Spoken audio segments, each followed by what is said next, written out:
स्वागत आहे सर्वांचं आजच्या आपल्या सेशनमध्ये. आज आपण पाहत आहोत एक्सटेन्शन एज्युकेशन. आता एक्सटेन्शन एज्युकेशन हा असा टॉपिक आहे की दरवर्षी ठराविक टॉपिकवरच क्वेश्चन विचारलेले आहे. तर पाहूयात आपण one by one. Very important. आणि एम सी आरमध्ये जे लास्ट इयर 2016पासून पुढं 2016, 17, 18, 19 ॲनालिसिस करून हे सेशन बनवलेलं आहे. त्यामुळं एकदम लक्ष देऊन आणि नोट डाऊन करून घ्या. प्रत्येक पॉईंट नोट डाऊन करून घ्या. तर पाहूयात पहिला प्रश्न. इन स्वॉट ॲनालिसिस डब्ल्यू स्टँड्स फॉर. तर डब्ल्यू. आता हा क्वेश्चन किती वेळा विचारला एकदा ते पाहून घेऊ. 14, 16, 17, 18, 19, 20 आणि 21. म्हणजे दरवर्षीच याच्यावर एक क्वेश्चन असतोच. स्वॉट ॲनालिसिसवर एक क्वेश्चन असतो म्हणजे असतो. तर मग आता डब्ल्यू कशासाठी स्टँड म्हणजे डब्ल्यू. तर डब्ल्यू स्टँड्स फॉर विकनेस. हा विकनेस नाही, विलिंगनेस नाही, वेल्थ नाही. आता यस म्हणजे स्ट्रेंथ. हे लक्षात घ्या. स्ट्रेंथ हे लिहूनच घ्यायचं. यस म्हणजे स्ट्रेंथ. त्यानंतर पुढचा म्हणजे डब्ल्यू म्हणजे कळलं. त्याच्यानंतर ओ म्हणजे ऑपॉर्च्युनिटी. ओ म्हणजे ऑपॉर्च्युनिटी. ओ म्हणजे ऑपॉर्च्युनिटी.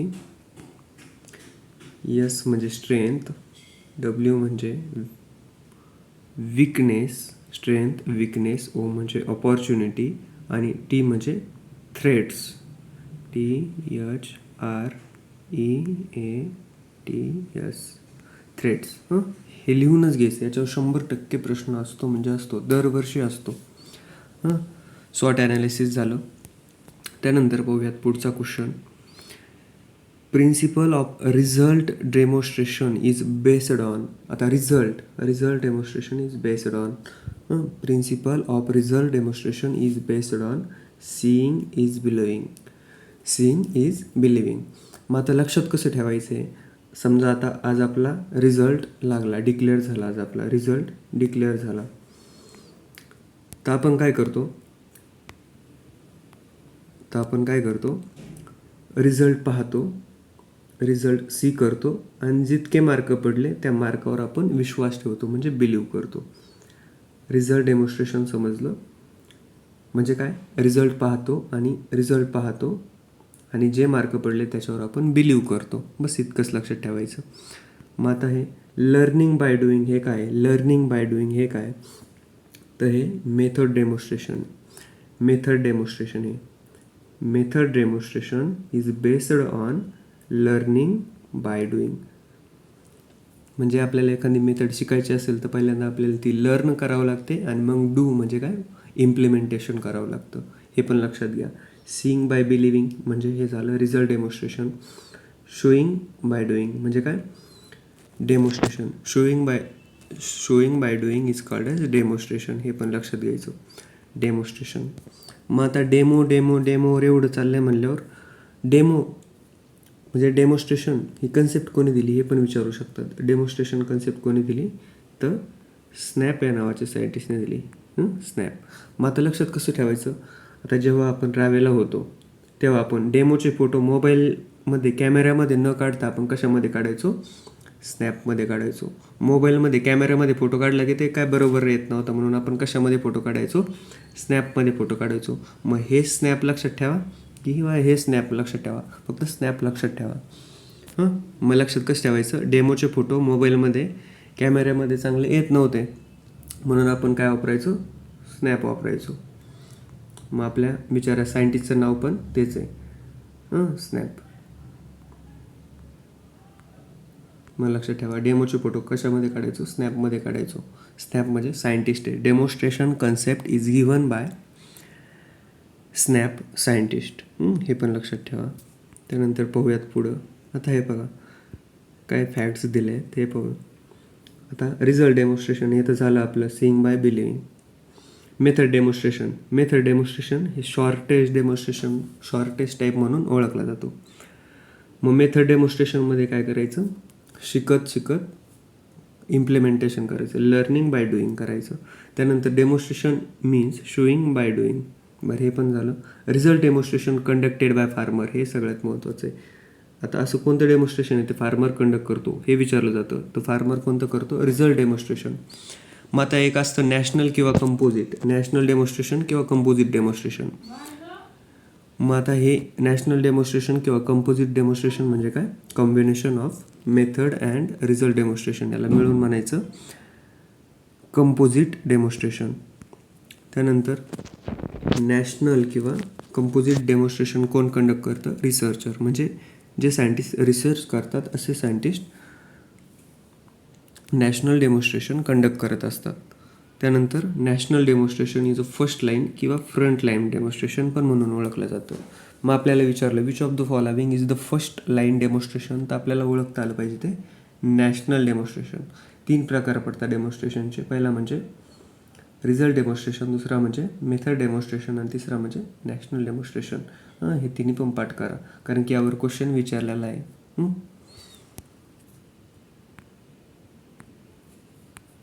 त्यानंतर पुढचा क्वेश्चन बघूया. Panchayat raj system is a 3 tier system given by scientist. आता हा प्रश्न विचारलेला आहे 2019 आणि 2020 साली MCRच्या परीक्षेमध्ये. 2019, 2020. मग आता पंचायत राज कोणत्या सायंटिस्टने काढली बघूयात. आता पंचायत राज गिवन बाय सायंटिस्ट. आता पहिलं तर म्हणजे अशोक मेहताने काय काढलं आपल्याला ते आठवलं पाहिजे. अशोक मेहताने काय काढलं? 2 टायर सिस्टीम. आणि कोणत्या स्टेटमध्ये काढलं? कर्नाटका. त्यानंतर बलवंत राय मेहताने काय काढलं? बलवंत राय मेहताने काढलं 3 टायर सिस्टीम. आणि कोणत्या स्टेटमध्ये काढलं त्यांनी? कोणत्या स्टेटमध्ये? राजस्थानमध्ये. त्यानंतर KN सिंग कोण आहे हे पण आपल्याला आठवलं पाहिजे. Father of extension education in India. हे लक्षात आलं पाहिजे. KN सिंग कोण आहे? Extension education in India.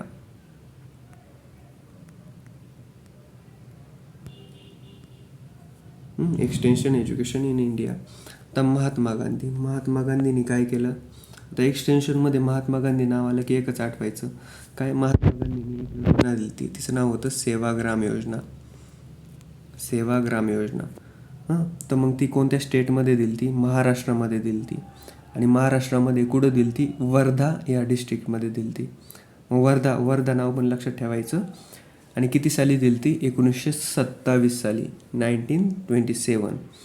मग आता MCR ही महाराष्ट्र बेस एक्झाम आहे, म्हणजे महाराष्ट्रामध्येच होणारी एक्झाम आहे. तर मग सेवाग्रामवर सरळ प्रश्न विचारण्याचे चान्सेस जास्त आहेत कारण की महाराष्ट्रावर MCR जास्त फोकस देतं. महाराष्ट्रातली व्हरायट्या, महाराष्ट्रातले म्हणजे महाराष्ट्रामध्ये असतं त्याच्यावर जास्त फोकस असते MCRचं. मग आता हे सेवाग्राम लक्षात ठेवा. महात्मा गांधींनी सेवाग्राम दिलं 1927 साली.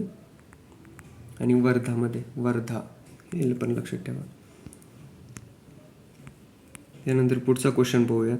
Which institution establish to provide training to farmer. आता फार्मरला ट्रेनिंग कोण देतं हे विचारलं आपल्याला. तर आता हे महत्त्वाचं आहे. फार्मरला ट्रेनिंग देण्याचं काम करतं KVK करतं. मग आता हा पण प्रश्न AFO 2020 MCR 2018 विचारला आहे. आता KVK नावाला आपल्याला KVK बद्दल मग काय माहिती पाहिजे? KVKचं फंक्शन आहे ट्रेनिंग टू फार्मरला ट्रेनिंग देणं. आता फर्स्ट KVK कुठं झालं? फर्स्ट KVK झालं पॉंडिचेरी. हे पण लक्षात आलं पाहिजे आपल्या. फर्स्ट KVK कुठं इस्टॅब्लिश केलं? पॉंडिचेरी. किती साली केलं पॉंडिचेरीमध्ये फर्स्ट KVK? 1974 साली. आता पॉंडिचेरीमध्ये केलं हे मान्य आहे. आता कोणी केलं ते पण आपल्याला आठवलं पाहिजे. कोणी केलं?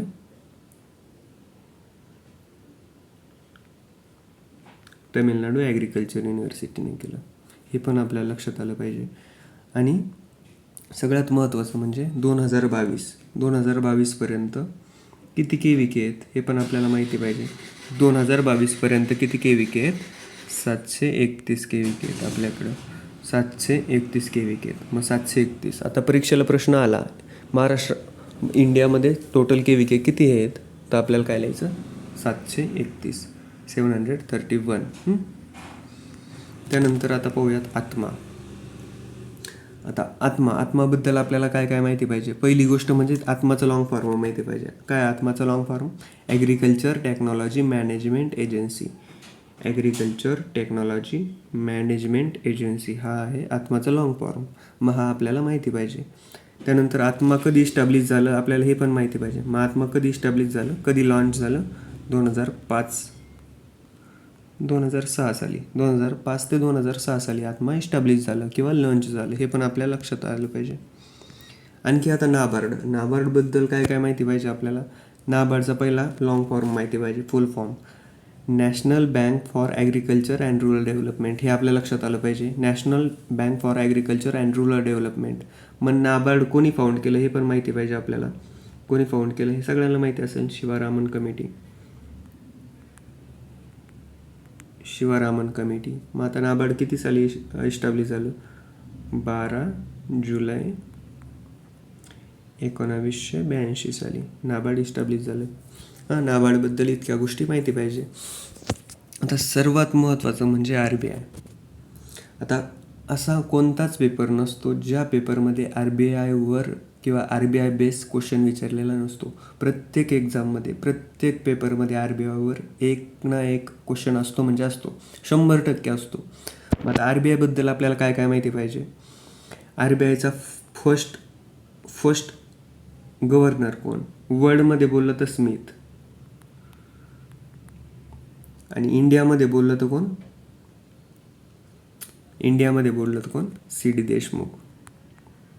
CD देशमुख. हे लक्षात आलं पाहिजे. आणि करंट गव्हर्नर कोण आहे? करंट म्हणजे 2022चा, तर हे पण माहिती पाहिजे. शक्तिकांत दास तो कितवा आहे? तर 25वा गव्हर्नर आहे RBIचा. कितवा आहे? 25वा आहे. त्यानंतर RBI कधी इस्टॅब्लिश झाली? 1935 साली. RBI ॲक्ट कधी आला? 1934 साली. RBI ॲक्ट आला 1934 साली. आता हे बघा, RBI जेव्हा इस्टॅब्लिश झाली तेव्हा ती होती कोलकाताला. कुठे होती? कोलकाताला. मग कोलकातावरून ती मुंबईला कधी ट्रान्सफर किंवा काय म्हणतात स्थलांतरित कधी झाली? 1937 साली. हे पण आपल्याला माहिती पाहिजे. 1937 साली कोलकातावरून मुंबईला स्थलांतरित झाली RBI. त्यानंतर RBIचं नॅशनलायझेशन कधी झालं हे पण आपल्याला माहिती पाहिजे. 1949. 1 जानेवारी 1949. इतक्या गोष्टी आपल्याला RBIबद्दल माहिती पाहिजे. आणि एक सगळ्यात महत्त्वाचं म्हणजे RBIचं हेडक्वार्टर कुठे आहे? तर RBIचं हेडक्वार्टर कुठे आहे? मुंबईमध्ये RBIचं हेडक्वार्टर आहे. इतक्या गोष्टी आपल्याला RBIबद्दल माहिती पाहिजे. इतक्या गोष्टी माहिती असेल तर आपला 1 मार्क MCR परीक्षेमध्ये फिक्स. याच्या बाहेर प्रश्न येत नाही RBIवर. RBIबद्दल इतकी माहिती आपल्याला पाहिजे. त्यानंतर पाहूयात पुढचा क्वेश्चन. नीलखेरी. आता नीलखेरीला आणखी काय म्हणतात? मजदूर मंजिल प्रोजेक्ट वॉज गिव्हन बाय. आता नीलखेरी बघा, आता याची एक ट्रिक सांगतो. आता नीलखेरी म्हणजे नीली खीर. आता खीर आपण बनवतो कशाची?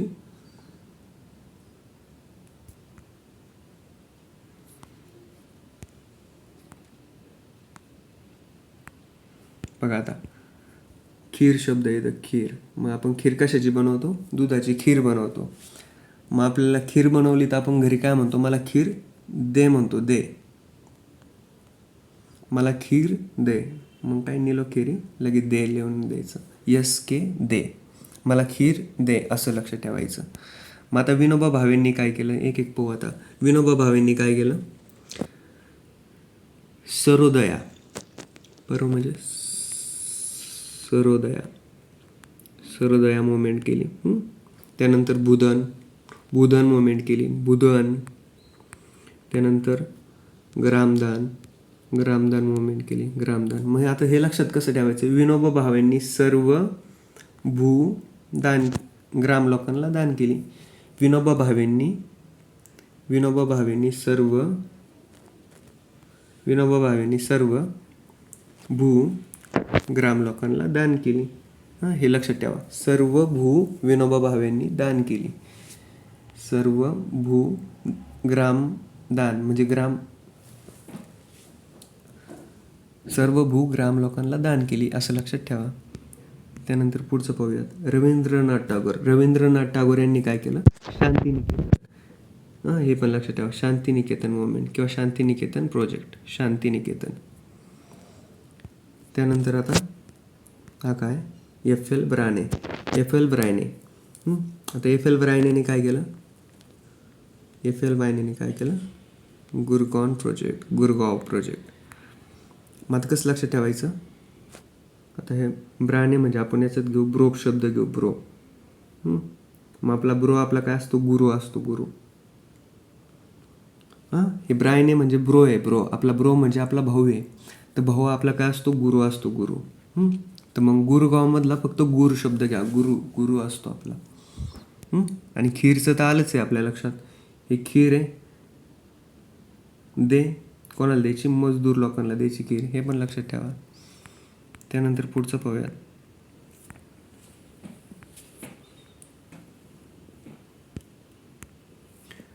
Dash dash in dash dash family father is a head. मग आता फादर हेड आहे. कोणत्या फॅमिलीमध्ये फादर हेड आहे असं विचारलं आपल्याला. तर आता 2 ऑप्शन दिले आपल्याला. एक पॅट्रिन्चल फॅमिली आणि एक मॅट्रिन्चल फॅमिली. मग पॅट्रिन्चल म्हणजे आता कुठं पण पॅट्री शब्द आला का लगेच मेल दर्शवतो. पॅट्री शब्द काय दर्शवतो? मेल. किंवा पी म्हणजे पापा. पापा काय असतो? फादर असतो. असं लक्षात ठेवा. आणि मॅट्रिचर म्हणजे मदर किंवा female. Matri. Word matri is related to mother किंवा फिमेल असं पण लक्षात ठेवा. हा सोपा प्रश्न आहे पण याच्यावर दरवर्षी एक प्रश्न असतो. एक तर मॅट्रिचल किंवा पॅट्रिचल काही ना काही एक विचारतात. किंवा मग ते हे विचारतात ते एंडोगॅमस फॅमिली म्हणजे endogamous within caste without caste ते एक विचारतात. म्हणजे त्याच्यामध्ये ते लग्न करतात विथ इन कास्टमध्ये विदाऊट कास्टमध्ये असं ते पण विचारतात. एंडोगॅमस एक्झोगॅमस त्याच्यावर एक प्रश्न असतो ठरलेला. त्यानंतर पुढचा क्वेश्चन पाहूयात. Extension education institute of north India.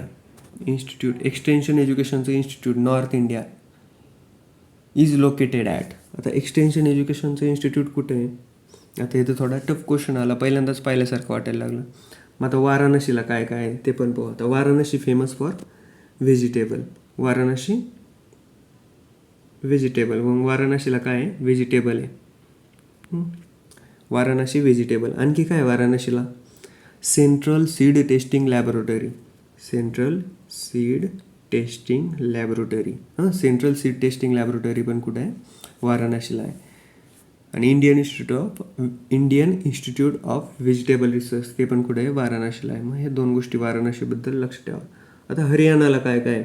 हरियाणाला आहे Indian institute of wheat and barley. आणखी काय? National bureau of animal genetic research. हे कुठे आहे? हरियाणाला आहे. हरियाणाबद्दल हे 2 गोष्टी लक्षात ठेवा. त्यानंतर आता मुंबईला काय? Headquarter of RBI. RBIचं हेडक्वार्टर आहे. आणखी काय मुंबईला? Headquarter of NABARD. नाबार्ड लक्षात ठेवा. 1982 वाला नाबार्ड. त्यानंतर आता हैदराबादला काय? हैदराबादला सगळ्यात महत्त्वाचं म्हणजे इंडियन इन्स्टिट्यूट ऑफ मिलेट. त्यानंतर Indian institute of oil seed. त्याच्यानंतर क्रीडा. हे सगळं कुठे आहे? हैदराबादला आहे. इतकं लक्षात ठेवा. आता सगळ्यात महत्त्वाचं म्हणजे आता extension education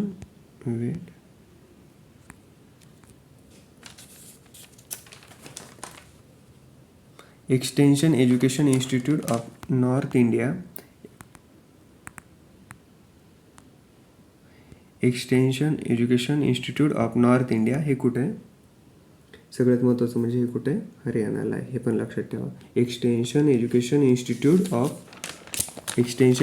institute of north India कुठे आहे, हरियाणाला आहे. हे लक्षात ठेवा, आपला आन्सर आहे हरियाणा. पुढचा क्वेश्चन पाहूयात. इंटरप्रुनर इज डॅश डॅश वर्ड. आता हा प्रश्न 2017-2019ला विचारलेला आहे, यावर्षी पण विचारू शकतात. मग आता इंटरप्रुनर हा कसा वर्ड आहे, फ्रेंच वर्ड आहे. हां, फ्रेंच आपलं उत्तर येईल. तर आता लॅटिन काय, लॅटिन कोणते कोणते वर्ड आहेत आपण ते एकदा पाहून घेऊ. म्हणजे कसं 4 ऑप्शनचं ॲनालिसिस केलं ना, एका प्रश्नामधून 4 क्वेश्चन कव्हर होतात. मग आता लॅटिन वर्ड कोणते कोणते आहेत, एक म्हणजे सोसायटी,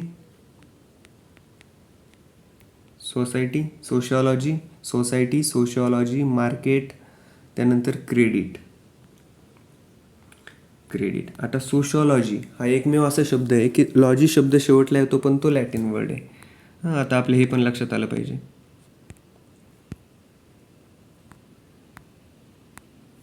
त्यानंतर ग्रीक.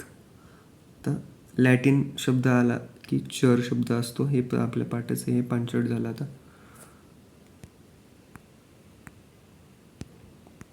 आता ग्रीक काय काय असतं, ग्रीक कोणते कोणते वर्ड आहेत. पहिला म्हणजे एन्झाईम, सगळ्यात महत्त्वाचं म्हणजे एन्झाईम. दुसरा म्हणजे निमॅटोड. हे 2 खूप महत्त्वाचे वर्ड आहे, ग्रीक वर्ड. आणि ग्रीक वर्डची शेवट कशाने होतो, ग्रीक वर्डचा शेवट होतो लॉजीने. ग्रीक वर्डचा सुरुवात होतो लॉजीने, हे पण लक्षात आलं पाहिजे आपल्या. आता अरेबिक एकच वर्ड आहे कोणता, तो म्हणजे मान्सून. मान्सून म्हणजे प्रेसिपिटेशन, हे पण लक्षात ठेवा. त्यानंतर पुढचा क्वेश्चन पाहूयात. Which of the following statement is definitely incorrect. आता खालीलपैकी असं कोणतं स्टेटमेंट आहे ते इनकरेक्ट आहे. Way of thinking is called as tradition. बरं, वे ऑफ थिंकिंग म्हणजे आपण काय विचार करतो, कसा विचार करतो, ट्रॅडिशन, हे बरोबर आहे. Way of acting is called as custom. बरं, आपण कशी ॲक्टिंग करतो, परफॉर्मन्स करतो, त्याला कस्टम म्हणतात, बरोबर आहे. फॉल्कवेज मीन्स ट्रॅडिशन प्लस कस्टम, हे पण बरोबर आहे. फॉल्कवेज म्हणजे काय, ट्रॅडिशन आणि कस्टम एकत्र येऊन folkways. Social group is a static in nature. Static म्हणजे कधीही न बदलणारी गोष्ट, मग हे चुकीचं आहे. सोशल ग्रुप, आता ग्रुप काय आज असतो तो उद्या नसतो, आज आहे तो उद्या नाही, असं. तर मग आता ट्रॅडिशन म्हणजे काय, आपण कसा विचार करतो. फॉर एक्झाम्पल मला शिक्षक व्हायचं आहे, हे झालं वे ऑफ थिंकिंग, म्हणजे मी विचार केला मला शिक्षक व्हायचं आहे, म्हणजे हे झालं ट्रॅडिशन. कस्टम म्हणजे काय, वे ऑफ ॲक्टिंग, मी शिकवतोय, हे झालं कस्टम. म्हणजे काय, मी ॲक्टिंग करतोय, म्हणजे मी इम्प्लिमेंट करतोय, मग हे झालं कस्टम. आणि मी शिक्षक झालो आणि मी शिकवतोय, मग हे दोन्ही झालं फॉल्कवेज. आलं लक्षात. त्यानंतर पुढचा क्वेश्चन पाहूयात. Word extension first used in country, म्हणजे एक्सटेन्शन वर्ड पहिल्यांदा कोणत्या कंट्रीमध्ये यूज केला गेला, तर कोणत्या कंट्रीमध्ये, इंग्लंड कंट्रीमध्ये वर्ड एक्सटेन्शन यूज केला गेला. आता ॲग्रिकल्चर एक्सटेन्शन कुठे यूज केला गेला, ॲग्रिकल्चर एक्सटेन्शन म्हणलं की लगेच आन्सर चेंज होतं. Agriculture extension first use in USA, हे पण लक्षात ठेवा. आणि त्यानंतर शेवटचा प्रश्न पाहूया. In India T&V system first adapted in state. आता कोणत्या स्टेटमध्ये T&V सिस्टीम म्हणजे ट्रेनिंग अँड व्हिजिट सिस्टीम कोणत्या स्टेटमध्ये सर्वप्रथम आली, तर कोणत्या स्टेटमध्ये, इंडियामध्ये कुठं सगळ्यात 1 नंबर म्हणजे राजस्थान. कधी आली, 1974. First in Rajasthan 1974. आता वर्ल्डमध्ये फर्स्ट कधी आली, 1973 साली. कुठं, तुर्कीमध्ये. 1973मध्ये वर्ल्डमध्ये, 1974मध्ये कुठं, भारतामध्ये कुठं, राजस्थानमध्ये. आणि वर्ल्डमध्ये सर्वप्रथम कुठं आली, तुर्कीमध्ये, हे पण लक्षात ठेवा. आणि तुर्कीमध्ये आता T&V सिस्टीम कोणत्या सायंटिस्टने दिली, डॅनियल बेनॉर. मग आता डॅनिस लक्षात ठेवा. आता टी व्ही असते, टी व्हीमध्ये जे हिरो हिरोईन असतात त्यांचं नाव डॅनी वगैरे असतं, म्हणून डॅनी लक्षात ठेवा. डॅनी पण लक्षात ठेवा. T&V system, training and visit system. चालते, भेटूयात नेक्स्ट सेशनमध्ये. आवडलं असेल तर लाईक करा, शेअर करा, सबस्क्राईब करा.